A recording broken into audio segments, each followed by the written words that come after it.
ഒരു വീടിന് ഒഴിച്ചുകൂടാൻ പറ്റാത്ത ഒന്നാണ് കറിവേപ്പില. ഇത് ഞാൻ കുറച്ച് മുമ്പ് നട്ട് അടിപൊളിയായിട്ടുണ്ടായി. ഇത് ഞാൻ അത് കഴിഞ്ഞ് ഇത് നട്ടൊക്കെ അടിപൊളിയാണ്. ഇതെങ്ങനെ ഉണ്ടാക്കുന്നത് പോട്ടി മിക്സ് എന്താണെന്നൊക്കെ ഞാൻ ഇപ്പോൾ കാണിച്ചു തരാം കേട്ടോ. പിന്നെ എൻ്റെ പ്രിയപ്പെട്ടവരോട് പറയുന്നത് ഒന്ന് ലൈക്ക് ചെയ്തിട്ടൊന്ന് കാണാൻ നിൽക്കണം കേട്ടോ. എന്നാൽ വരി നമുക്കിതിലേക്ക് പോവാലോ. ഹായ് കൂട്ടുകാരെ, കൃഷിയെ സ്നേഹിക്കുന്ന എല്ലാവരെയും റുക്കിയാസ് വേൾഡിലേക്ക് സ്വാഗതം. ഇന്ന് ഞാൻ എൻ്റെ പ്രിയപ്പെട്ടവരുടെ മുമ്പിലേക്ക് വരുന്ന ഒരു നടിയിലാട്ടോ. 2-3 ദിവസം ഫുഡ് ഐറ്റംസ് ഞാൻ കൃഷി എടുത്തുണ്ടാക്കിയ ഐറ്റംസ് കൊണ്ടാണ് ഞാൻ ഫുഡ് ഉണ്ടാക്കി നിങ്ങളെ കാണിച്ചു തന്നത്. ഇന്ന് ഞാൻ വരുന്നത് നിങ്ങളെൻ്റെ മുമ്പിൽ കണ്ടിട്ടുണ്ടാവും നല്ല അടിപൊളി കറിവേപ്പില. ഇത് കറിവേപ്പില എന്നല്ല പറയുക, കറിവേപ്പില എങ്ങനെയാണ് ഉണ്ടാക്കുക എന്നുള്ളത് പുതുതായിട്ട് എങ്ങനെ ഒരമ്മ ചെടിയിൽ നിന്ന് നമുക്ക് ധാരാളം ചെടികൾ ഉണ്ടാക്കാം കേട്ടോ. വീടിന് ആവശ്യമായ എല്ലാം ഉണ്ടാക്കാം. കാര്യമായിട്ടാണ് പറയുന്നത്, ഈ കൂടുതലും ഈ കറിവേപ്പിലയിൽ നമ്മൾ കടയിൽ നിന്ന് വാങ്ങുന്ന കറിവേപ്പില പിന്നെ മരുന്നടിച്ചിട്ടാണ് വരുന്നതെന്നൊക്കെ ഓരോരുത്തർ പറഞ്ഞു കേൾക്കുന്നുണ്ട്. ഞാനിതുവരെ വാങ്ങിയിട്ടൊന്നുമില്ല, കേട്ട കേൾവിയാണ്. നമ്മളിപ്പോൾ ഇത് പറിച്ച് വെച്ചിട്ട് നമ്മൾ വീട്ടിൽ കൊണ്ടുപോയി ഉച്ചയാകുമ്പോഴത്തേക്ക് ഒരു മണിക്കൂറാകുമ്പോൾ ഇത് വാടിപ്പോയിട്ടുണ്ടാവും. എന്നാൽ നമ്മൾ കടയിൽ നിന്ന് വാങ്ങിയത് വാടില്ല. അപ്പം തന്നെ അതിന് മനസ്സിലാക്കിക്കൂടെ എന്തുകൊണ്ട് അത് വാടുന്നില്ല എന്നുള്ളത്. പേടിയാണ് കഴിക്കാൻ. അപ്പോൾ നമുക്ക് നമ്മളാവശ്യത്തിന് എല്ലാവരും ഒരു കറിവേപ്പിലെങ്കിൽ നട്ടിരിക്കണം കേട്ടോ. അത് മസ്റ്റ് എന്ന് പറഞ്ഞാൽ ഇത് നമുക്കങ്ങ് നട്ടാൽ മതി. ഇപ്പം മഴക്കാലമാണ്, നട്ട് കിടന്നുറങ്ങിയാലും ഒരു പ്രശ്നവുമില്ല. അപ്പോൾ ഞാനിത് നടാൻ പോകുന്ന കേട്ടോ. ഞാൻ എൻ്റെ മാതൃച്ചെടി അമ്മച്ചെടീൻ്റെ ചുറ്റും ഇങ്ങോട്ട് ഉണ്ടായിട്ടുണ്ട്. അതൊന്ന് പറിച്ചെടുത്ത് കൊണ്ടുവന്ന് ഞങ്ങളെ കാണിക്കാൻ. പറിക്കുന്നൊന്നും കാണിച്ചില്ല. കാരണം എന്താണെന്ന് പറഞ്ഞാൽ അമ്മാതിരി മഴയാണ് അവിടെ, ഭയങ്കര മഴയാണ്, പുറത്തിറങ്ങാൻ കഴിയുന്നില്ല. തോട്ടത്തിൽ തീരെ പോയിക്കൂടെ കേട്ടോ മഴക്കാലത്ത്. എന്നായിക്കോട്ടെ, നമുക്ക് തുടങ്ങാം കേട്ടോ. ഞാൻ നല്ലൊരു ഗ്രോ ബാഗിലാണ് നടുന്നത്, സിമൻറ്റ് ചാക്കിലല്ല.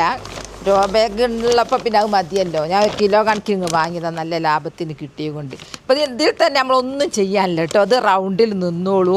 പിന്നെ നല്ലോണം ഹോൾസ് ഉണ്ട്. അപ്പോൾ അതിൻ്റെ അടിയിൽ ഞാൻ ചകിരി തന്നെ അങ്ങനെ തന്നെ വെക്കുക കേട്ടോ. ചകിരി അങ്ങനെ തന്നെ വെച്ചാലുള്ള ഗുണം എന്താ അറിയോ, പിന്നെ കുറേയൊക്കെ വെള്ളം ഇപ്പം കുഴപ്പമില്ല, വേനൽക്കാലമായാലും നമ്മൾ നനച്ചാൽ ആ വേരിൽ നനവടെ പിടിച്ച് നിർത്തിക്കോളൂ. അപ്പോൾ ഞാനിതിൽ ചകിരി തന്നെ അങ്ങ് ഇങ്ങനെ ഇടുന്നതാ, കാണിച്ചു തരാം, ഉള്ളു കാണിച്ചു തരാം. ഇതാ ഇങ്ങനെ ഞാൻ ഇടുന്ന ചകിരി ഇങ്ങനെ അങ്ങിടാം, കണ്ടില്ലേ. ഇനി ഞാൻ അതിൻ്റെ മേലെ മഴപ്പം പെയ്യും, ഞാൻ അതിൻ്റെ മേലെ കുറച്ച് മണ്ണിടട്ടെ. കുറച്ച് മണ്ണിട്ടിട്ട് നമുക്ക് അടുത്ത പോട്ടി മിക്സൊക്കെ ഇടാം. ഈ അടിഭാഗം ഇതൊന്നും ആവൂല ഈ ചകിരിയൊന്നും. പിന്നെ നമുക്ക് ഹോൾസ് ഉള്ളതാണ്, നമുക്ക് ഹോൾസിൻ്റെ മേലെ ചകിരിടൽ നിർബന്ധമാണ്. കാരണം എന്താണെന്നറിയോ, ഹോൾസ് അടഞ്ഞു പോകും. നമ്മളെ പോട്ടി മിക്സൊക്കെ ഇട്ട് മണ്ണെല്ലാം ഇട്ട് കഴിഞ്ഞ് ഹോൾസ് എങ്ങാനും അടഞ്ഞു പോയാൽ നമ്മൾ നടുന്ന കറിവേപ്പിൻ്റെ തൈ ചീഞ്ഞു പോയാൽ പിന്നെ ചെടി ഉണ്ടാവില്ലല്ലോ. അപ്പോൾ നമ്മൾ തുടക്കം തന്നെ അതന്നെ തുടങ്ങിയിട്ട് ചെയ്താൽ മതി. അങ്ങനെയൊക്കെ ചിന്തിച്ചിട്ട് ചെയ്യണം, അല്ലെങ്കിൽ നാശമായി പോവും. പിന്നെ എനിക്ക് പറയാനുള്ളത്, അഞ്ജു എന്നോട് ചോദിക്കുക അതെന്താ ഫുഡ് ചാനലായോന്ന്. അഞ്ജുവിനോട് എനിക്ക് പറയാനുള്ളത്, മോളെ ഞാൻ ഉണ്ടാക്കിയ അതിൽ നിന്ന് കൃഷിയിൽ നിന്ന് ഉൽപ്പന്നം കൊണ്ട് ഉണ്ടാക്കി കാണിച്ചിരുന്നതാണ് ഞാനിട്ട്. ഇടക്കൊന്ന് എനിക്ക് ഏറ്റവും പാഷനും ഇഷ്ടവും എൻ്റെ കൃഷി തന്നെയാട്ടോ. അത് വിട്ട് വേറെ ഒരു പരിപാടി എനിക്കില്ല. ഇനി അടുത്ത് കുറച്ച് മണ്ണിട്ട് ഞാൻ ചപ്പിടട്ടെ. അറിയോ ഇതെന്താ സംഭവം എന്നറിയോ, എൻ്റെ കൂടെ ഉണ്ടാവും. ഇത് ശീമക്കൊന്നയാണ്. ഈ ശീമക്കൊന്നയിൽ ധാരാളം നൈട്രജൻ അടങ്ങിയിട്ടുള്ളത് കൊണ്ട് ചെടികൾ കരുത്തിൽ വളരാനും ആരോഗ്യത്തോടുകൂടി വളരാനും, പിന്നെ ഇത് നല്ലൊരു കീടനാശിനിയാണ്. പിന്നെ വേറൊന്നും അങ്ങനെ ചീഞ്ഞു പോവില്ല. അങ്ങനെയുള്ള കുറേ ഗുണങ്ങളുണ്ട്. പുഴു അങ്ങനെ മണ്ണിൻ്റെ ഉള്ളിലുള്ള എന്തെങ്കിലും കേടുള്ളതുണ്ടെങ്കിൽ അതൊന്നും വളരൂല. ഈ ഒരു പിന്നെ ഇതിട്ടാൽ ശീമക്കൊന്നൻ്റെ ഇല വെള്ളത്തിലിട്ടിട്ട് ഒരാഴ്ച കഴിഞ്ഞ് ആ വെള്ളം നേർപ്പിച്ചിട്ട് ചെടികൾക്ക് ഒഴിച്ച് കൊടുത്താൽ നല്ല കീടനാശിനിയാണ്, നല്ല വളവാട്ടോ. അപ്പം ഞാനിതിൽ പിന്നെ അതിട്ട് കണ്ടല്ലോ. അപ്പം മണ്ണ് എന്ന് പറഞ്ഞാൽ ഒരു അത്ഭുതമാണ്. കാരണം മണ്ണ് ഇങ്ങനെ ഇടയ്ക്കിടയ്ക്ക് ഓരോ ലെയറിൽ ഇട്ട് കൊടുത്താൽ നമ്മൾ ഇട്ടതൊക്കെ വേഗം കമ്പോസ്റ്റായിട്ട് നല്ല വളമായിട്ട് മാറും. പിന്നെ ഇതൊക്കെ മണ്ണായാലും മണ്ണ് പാറ പോലെ ഉറക്കൂല. പാറ പോലെ ഉറച്ച സ്ഥലത്ത് വേരോട്ടുണ്ടാവില്ല. വേരാണല്ലോ ജലവും ലവണങ്ങളും ചെടികൾക്ക് എത്തിച്ചു കൊടുക്കുന്നത്. ഇപ്പോൾ സോഫ്റ്റ് മണ്ണിൽ പെട്ടെന്ന് ഓടി വേരുകൾ ഇങ്ങോട്ട് പിടിച്ചെടുത്തിട്ട് ചെടികൾക്ക് എത്തിച്ചു കൊടുക്കും. അവരാണല്ലോ ആഹാരം നിർമ്മിക്കുന്നത് ഇലകളാണല്ലോ. സയൻസ് പഠിപ്പിക്കല്ലോ കേട്ടോ പറയുക. എന്താ ഇനി നമുക്ക് കുറച്ചും കൂടി മണ്ണിടാം. ഇനി നമുക്ക് എൻ്റെ കരിയില കമ്പോസ്റ്റ് ഇടുക കേട്ടോ. കരിയില കമ്പോസ്റ്റ് എപ്പോൾ എനിക്ക് സ്റ്റോക്കാണ്, ചാക്ക് കണക്കിനുണ്ട്. മഴക്കാലത്ത് ആരും കരിയില കമ്പോസ്റ്റ് ഉണ്ടാക്കാൻ തോട്ടത്തിലൊന്നും പോവരുതേ, കാരണം അത്രക്കും അപകടം പിടിച്ച സമയം. അപ്പോൾ അതിൻ്റെ മേലെയും നമുക്ക് മണ്ണിടാം. എൻ്റെ മണ്ണ് എന്ന് പറഞ്ഞാൽ ഇവിടെ ഞാൻ മണ്ണ് ഒരു ലോറി ഒരു ടിപ്പറിന് കേട്ട് ഇറക്കി തന്നതാണ്. എനിക്കിവിടെ ഒക്കെ സിമെൻ്റായിട്ട് മണ്ണ് കിട്ടാനില്ല. നമ്മളിങ്ങനെ ഓരോ തട്ടിൽ അതും ഇതും ഒക്കെ നട്ട് പിടിപ്പിച്ചുണ്ടാക്കിയാലുണ്ടല്ലോ ഇവർ AC-യിൽ കിടക്കും പോലെ അങ്ങ് കിടക്കും. കാരണം എന്താ, നനവും കിട്ടും, ആവശ്യത്തിന് വളവും കിട്ടും, കാലാവസ്ഥ നല്ലതായിരിക്കും. അങ്ങനെ കുറേ ഗുണങ്ങളുണ്ട്. കുറച്ചും കൂടി ചപ്പിട്ടാട്ടെ. കരിവേപ്പിലക്ക് ഒരു കുറവ് വേണ്ട. ഇനി ഞാനൊന്നും ചെയ്യൂല കേട്ടോ. ഞാൻ പുളിപ്പിച്ച കഞ്ഞിവെള്ളം ഒഴിക്കുക, ചാരം കലക്കി ഒഴിക്കുക, അങ്ങനത്തെ ഓരോന്ന് ചെയ്യുള്ളൂ കേട്ടോ. പിന്നെ എല്ലാവരും പറയും ഈ കരിവേപ്പില ഉണ്ടായാൽ വേഗം പറിക്കാൻ പറ്റുമോ, 3 കൊല്ലം കഴിയേണ്ട സംശയമുണ്ട്. നമ്മളുണ്ടല്ലോ ഉണ്ടായി കുറച്ച് വളർന്നു കഴിഞ്ഞ് തളിരിങ്ങനെ പൊട്ടിച്ചു കൊടുത്താൽ ശാഖ ഉണ്ടായിക്കോളൂ. അതിനനുസരിച്ച് നോട്ടം വേണം കേട്ടോ. നോട്ടം നന്നായിട്ട് വേണം. നട്ടുപോയി കിടന്നുറങ്ങിയാലൊന്നും നടക്കൂല. പിന്നെ ഇപ്പം നല്ല മഴക്കാലമായിട്ട് ഞാൻ പറയുന്നത് നിങ്ങൾ നട്ടിട്ട് കുറച്ച് ദിവസം കിടന്നുറങ്ങിയോളിന്ന്. അത് കഴിഞ്ഞാൽ നട്ടോൽക്കൊന്നും ഉറങ്ങാൻ കഴിയൂല. നിങ്ങളെ വീട്ടിലെ കരിവേപ്പില ഉണ്ടോ? പിന്നെ ഒരു കാര്യം ഞങ്ങളെ പറമ്പിൻ്റെ അപ്പുറത്തെ പറമ്പിൽ നല്ലൊരു കരിവേപ്പില മരമുണ്ട്. കരിവേപ്പ് മരം, അമ്മച്ചെടി. കുറച്ച് കഴിഞ്ഞ് ഞങ്ങൾ നോക്കുമ്പോൾ ഞങ്ങളെ പറമ്പിൽ അതിൻ്റെ കൂടെ എങ്ങനെയൊക്കെയോ വരും വേര് വന്ന് ഞങ്ങളെ തോട്ടത്തിൽ നിറയെ കരിവേപ്പില തയ്യ. കാണാൻ അതിൻ്റെ ഒരു ഭംഗി. അത് അപ്പുറത്ത് വീഡിയോ പിടിച്ചിരുന്നത് കാണാനില്ല. അത്രയ്ക്കും ഇഷ്ടമായി ഞാൻ പിടിച്ചത്. അത് കാണാൻ നിറച്ച് സിമെൻ്റ് ഇട്ട് ഒരു ഷെഡ് കെട്ടിയതാണ് പണിക്കാർക്കുള്ള. ആ ഷെഡ് മുഴുവൻ ഞാറ് നട്ട പോലെ കരിവേപ്പില ഉണ്ടായിട്ടുണ്ടായിരുന്നു. അപ്പോൾ ഇതിൻ്റെ അപ്പുറത്തെ പറമ്പിൽ വേരും വന്ന് നമുക്ക് കിട്ടും. അമ്മച്ചെടി ഇങ്ങനെ വന്ന് നടക്കുക. അതാ ഞാൻ പോട്ടി മിക്സൊക്കെ ഇട്ട് മണ്ണിട്ട് എല്ലാം കഴിഞ്ഞ് ഇനി ഞാൻ നടാൻ പോകും കേട്ടോ. ഞാൻ തോട്ടത്തിൽ നിന്ന് ഞാനൊന്ന് ഇങ്ങനെ വേരോട് കൂടിയിട്ട് ഇങ്ങോട്ട് പറിച്ചെടുത്തേ കൈക്കോട്ട് നിറയെ വേരാ കണ്ടോ, നിറയെ വേരാ. ഞാൻ ഇത് മൊത്തത്തിൽ അങ്ങ് നടുക, അതുപോലെ അങ്ങ് നടുക. ഉണ്ടാവട്ടെ, നമുക്ക് പോയിപ്പോണ്ടല്ലോ. എന്താ ഞാൻ ഉണ്ടാക്കിയത്, അങ്ങനെ ഉണ്ടാക്കിയത് അതൊക്കെ നടട്ടെ. പിന്നെ നിങ്ങൾ വിചാരിക്കൂ എന്തിനാ ഇത്ര അധികം കറിവേപ്പില നിങ്ങൾക്ക്, നിങ്ങൾ കുറച്ചാളല്ലേ ഉള്ളൂ. എനിക്ക് കറിവേപ്പില പറിക്കാൻ തോട്ടത്ത് പോകാൻ കഴിയില്ല. ഇപ്പം പേപ്പർ അല്ലാതെ എല്ലാ ചാനലിലും എല്ലാത്തിലും പാമ്പിനെ പേടിപ്പിച്ച് നിർത്തിയല്ലേ നമ്മളെ. പേടി, തോട്ടത്ത് പോവാൻ പേടി. അപ്പോൾ അങ്ങനെയാണ്. പിന്നെയെന്ന് പറഞ്ഞാൽ മഴയാണ്, എല്ലാം കൊണ്ടും പ്രയാസം. അപ്പം ഞാനൊരു 3-4 തൈൻ്റെ മുറ്റത്ത് അവിടെയും ഇവിടെയും വെച്ച് കൊടുക്കാമെന്ന് വിചാരിച്ചാൽ 1 2 വലിയ ചെടി പുറത്തുണ്ട്. കുഴപ്പമൊന്നുമില്ല, എനിക്ക് വേണമെന്നൊന്നുമില്ല. പിന്നെ അത് മാത്രമല്ല, നിങ്ങൾ കരിവേപ്പില അങ്ങനെ തൈ പിടിപ്പിക്കുന്നൊന്ന് കാണിക്കുമെന്ന് 2-3 ആൾക്കാർ ചോദിച്ചിരുന്നു. അവർക്ക് എല്ലാവർക്കും കൂടെ വേണ്ടിയിട്ടാട്ടോ ഇത് ഞാൻ നടാൻ പോകുന്നത്. നിറയെ പേരാ. ബിസ്മില്ലാഹിർറഹ്മാനിർറഹീം.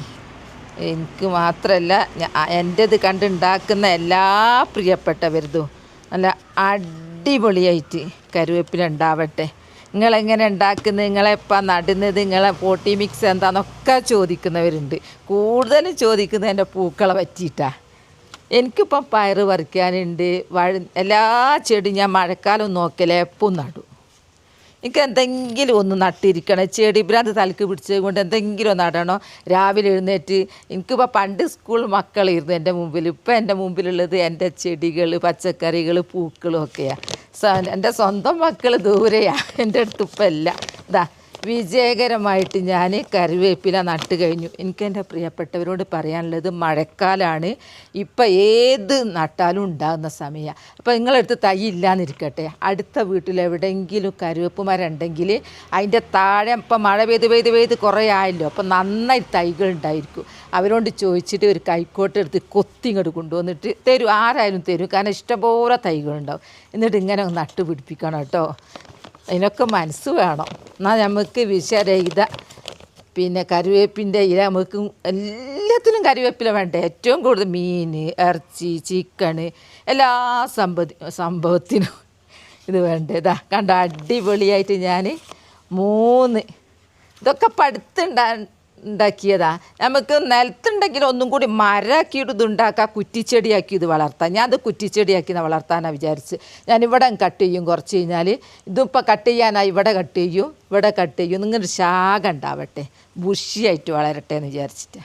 പിന്നെ എൻ്റെ പ്രിയപ്പെട്ടവരോട് എനിക്ക് പറയാനുള്ളത്, ഇപ്പം മഴക്കാലാണല്ലോ, ഏത് ചെടി പിടിപ്പിച്ചാലും ഉണ്ടാവും, വേര് പിടിക്കൂ. ഈ ബാൾസല്ലേ, ഈ ബാൾസൊക്കെ കട്ട് ചെയ്തിട്ട് മണലില്ലാത്ത കുത്തി വെക്കുക, എന്നിട്ട് പുറത്ത് വെച്ചാൽ മതി. മണലില്ലെങ്കിൽ മണ്ണായാലും കുഴപ്പമില്ല. മഴ ഇങ്ങനെ പെയ്തുകൊണ്ടിരിക്കുക, വെയിലില്ല, ചൂടില്ല. ഒരാഴ്ച കഴിഞ്ഞാൽ നിറയെ വേര് വരും, ഉറപ്പാണ്. ഞാൻ ചെയ്തിട്ടുണ്ടായിട്ടുണ്ട്. ഇനി അടുത്ത് ഞാൻ കാണിച്ചു തരാം. നിങ്ങളൊക്കെ പറഞ്ഞിട്ട് ഞാൻ ഇതങ്ങ് കട്ട് ചെയ്തപ്പോൾ രണ്ടാമത് ഉഷാറായി വരുന്നുണ്ട് എന്ന് പറയാം അല്ലേ. പിന്നെ ഇതെൻ്റെ ഡെയ്സിയാണ്. ഈ ഡെയ്സി എല്ലാവരും വരുന്നവർ ഇതിൻ്റെ കമ്പ് വേണം. ഇപ്പോൾ ഈ ഡെയ്സിൻ്റെ കമ്പ് പൊട്ടിച്ചിട്ട് അങ്ങോട്ട് മണ്ണ് നട്ടാൽ പെട്ടെന്നുണ്ടാവും. ഇപ്പം മഴക്കാലമായതുകൊണ്ട് പറയാം കേട്ടോ. ഞാൻ ഡെയ്സി വെള്ളമുണ്ട്. അതുപോലെ തന്നെ എൻ്റെ പ്രിയപ്പെട്ടവരോട് ഞാൻ കറിവേപ്പില വീഡിയോ ആയാലും എനിക്ക് ഇഷ്ടമായിട്ട് പറയുന്നതാണ്, സമയം തെറ്റിക്കണ്ടെന്ന് വിചാരിച്ചിട്ട് പറയുന്ന കേട്ടോ. എന്താ ഈ ജെറേനിയത്തിൻ്റെ കമ്പ് ഇങ്ങ് പൊട്ടിച്ചെടുക്കുക, എടുത്തിട്ട് ഒരു മണ്ണിൽ കുത്തി മഴയത്തങ്ങ് വെച്ച് കൊടുക്കുക. ഉറപ്പായിട്ടും ഞാൻ പറയുന്നത് വേര് വന്നിരിക്കും. ഇപ്പം അതിൻ്റെ ടൈമാണ്, അതുകൊണ്ടാണ് അങ്ങനെ ഓരോന്നും. ഞാൻ എൻ്റെ ഇത് കാണിച്ചു തരാം, എൻ്റെ പച്ചക്കറി ഞാൻ ഇതൊക്കെ നോക്ക്, ഇതൊക്കെ ഓണത്തിനേക്കുള്ള ഒരുക്കങ്ങളാണ്. എനിക്ക് ക്യാബേജിനെ തൈ എവിടുന്നാണ് കിട്ടിയെന്നുള്ള എൻ്റെ ചാനൽ നോക്കിയാൽ സ്ഥിരമായിട്ട് കാണുന്നവർക്ക് ഉറപ്പായിട്ടും മനസ്സിലാവും. ഇതൊന്നും ഞാൻ നഴ്സറിയിൽ നിന്ന് വാങ്ങിയാലേ എനിക്ക് തൈ ഉണ്ടായിട്ട് ഞാൻ പിടിപ്പിക്കുന്ന. ഇതതുപോലെ തന്നെ തക്കാളി നോക്ക്, ഞാൻ തിരിനനയിലാണ് തക്കാളി ഇത് വെച്ച്. ഇപ്പം അതിൻ്റെ ആവശ്യമില്ല, മഴ പെയ്തിട്ട് നോക്ക് എത്ര പെട്ടെന്ന് അത് തണ്ട് നോക്ക് ഉഷാറായത്. വണ്ണം വെച്ച് കണ്ടോ, ഇവിടെ നോക്ക്, ഇപ്പം അടുത്ത് നട്ടതാ. ഇതെൻ്റെ ബ്രക്കോളിനാണ്. എൻ്റെ വഴുതിന് അവിടെയുണ്ട്. ഇതെൻ്റെ മേരി ഗോൾഡാണ്. അവൊക്കെ ഇത് പൂക്കുള്ളൂ, ഇപ്പം പൂടുന്ന ടൈമല്ല. ഞാനിത് കട്ട് ചെയ്തിട്ട് ഞാൻ പ്ലാവിൻ്റെ ഇലയിൽ എൻ്റെ കട്ടിൻ്റെ ബാക്കി കട്ടിങ്സ് നട്ടിട്ട് കണ്ടോ വേര് വന്നു. ഇനി ഇത് കൊണ്ട് ഇങ്ങനെ അങ്ങ് നട്ടാൽ ഉഷാറായിട്ടോ. ഒരിലയും വാടിപ്പോയില്ല, വരുന്നത് കണ്ടോ. നിങ്ങളെങ്ങനെ ഞാൻ ഇങ്ങനെ കാണിച്ചു തരുന്നത് നിങ്ങളങ്ങനെ ചെയ്തോട്ടെ എന്ന് വിചാരിച്ചിട്ടാട്ടോ. ഞാൻ അന്ന് കയ്പ നട്ടിരുന്നല്ലോ കുപ്പിയിൽ. ഇതാ കയ്പ ഉഷാറായി മേലോട്ട് പോണത് കണ്ടോ. ഞാൻ ഇങ്ങനെ നടാൻ കാരണം എന്താ അറിയോ, വള്ളി മേലോട്ട് വിടണം, പിന്നെ അടി തൊടാണ്ടാണല്ലോ ഇത് വള്ളി വരുന്നത്. അപ്പം പാമ്പിനൊന്നും പേടിക്കണ്ട, മേലോട്ട് വന്നോട്ടെ എന്ന് വിചാരിച്ചിട്ട്. അതാ എത്ര സ്പീഡിലാണ് വളരുന്നത് കണ്ടോ. ഇതിൽ ഞാൻ പോട്ടി മിക്സൊക്കെ ഞങ്ങളെ കാണിച്ചതാ. ഇതെന്നെ വെള്ളരി കുശാറിൽ വരുന്നുണ്ട്, പുറത്ത് വെക്കണം. ഇപ്പോൾ ഒന്നും ആയിട്ടില്ല, മഴയത്ത് പുറത്ത് വെക്കാൻ കഴിയുന്നില്ല. വെള്ളരിയ ഇവിടെ ഇപ്പോൾ ഒരാഴ്ചയായിട്ട് തിമിർത്ത് മഴ പെയ്യാട്ടോ. ആ മഴയായിട്ടും എന്തോ ഭാഗ്യത്തിന് എൻ്റെ പൂക്കൾക്കൊന്നും പറ്റിയില്ല. നോക്ക്, എൻ്റെ പൂക്കളൊക്കെ ഉഷാറിൽ നിൽക്കുന്നുണ്ട്. മഞ്ഞപ്പൂവ്, ഇത് ബാൾസം എന്നെ ഒന്ന് ഞെട്ടിച്ചിന്. പുഴു വന്ന് എന്നെ പേടിപ്പിച്ച് കളഞ്ഞിക്ക് കണ്ടോ. ഇതൊക്കെ ഉഷാറായത്. എൻ്റെ മെലസ്റ്റോമ കണ്ടോ, ഇതൊക്കെ നിറയെ ഞാൻ എൻ്റെ മെലസ്റ്റോമല്ല, പേരൊക്കെ മറന്നു, ഡെയ്സി. ഇതെന്നെ ജമന്തി ഇതാ പൂവിട്ട് തുടങ്ങിട്ടോ, ജമന്തി തുടങ്ങി. ഇതാ മെലസ്റ്റോമ ഞാൻ നട്ടുപിടിപ്പിച്ചിട്ട് ഉഷാറായി വന്ന്. ഇനി വേറൊരു ജമന്തി കണ്ടോ, എനിക്ക് നല്ല ഇഷ്ടമായിട്ടോ. എൻ്റെ ചെടികൾക്ക് വേറെന്തോ ഇതാ നല്ലൊരു കളറ്. ഇത് ഞാൻ വെറും ഈ പച്ചക്കറി നടിയിൽ ചിലർക്ക് താല്പര്യം ഉണ്ടാവില്ല. അപ്പോൾ ഒരു ബോറടിക്കുന്നവർക്ക് ഒരു പൂക്കൾ കണ്ട് സന്തോഷിച്ചോട്ടെ എന്ന് വിചാരിച്ച് പൂക്കൾ നടുന്നതും കട്ട് ചെയ്യുന്നതും പിടിപ്പിക്കുന്നതും ഒക്കെ എൻ്റെ പ്രിയപ്പെട്ടവരെ ഞാൻ കാണിച്ചു തന്നതാട്ടോ. അപ്പോൾ എൻ്റെ കറിവേപ്പില നടിയിൽ വീഡിയോ ഇത്രയും. നാളെ നല്ലൊരു വീഡിയോ ആയിട്ട് വരാം. എൻ്റെ വീഡിയോ ഇഷ്ടപ്പെട്ടാൽ ലൈക്കും സബും തന്നെ സപ്പോർട്ട് ചെയ്യണേ. ബൈ ബൈ എല്ലാവരും. അസ്സലാമു അലൈക്കും.